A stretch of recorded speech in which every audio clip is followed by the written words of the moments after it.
It is likely the most visited gallery on campus, even if most patrons are just passing through.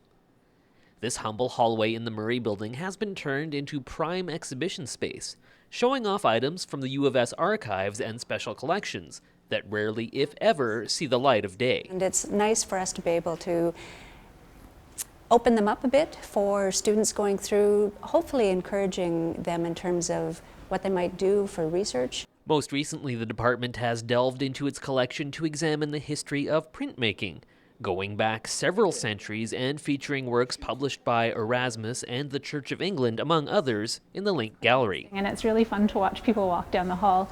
They sort of like, old books.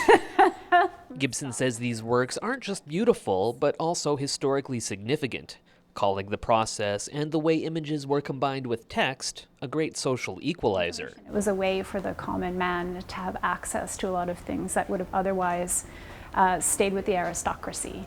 It's a really cheap way to reproduce things and to get the information out visually, but also text and print.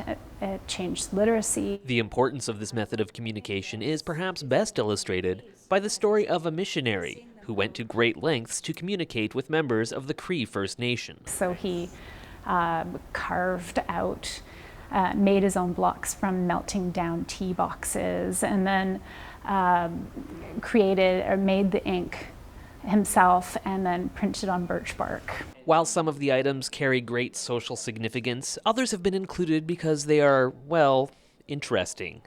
Like these images reproduced in poster form. And the first of these were a series of engravings of animals, so clearly done by someone who'd never had sight of these animals.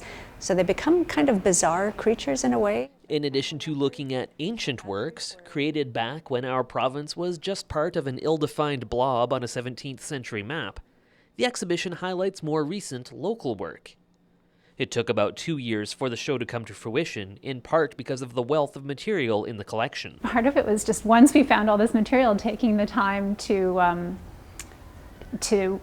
weed it out. We found we had so much material, and then fitting it within the cabinets in the space and making it, presenting it in a coherent way. 15 local printmakers have also been invited to create their own works inspired by those on display.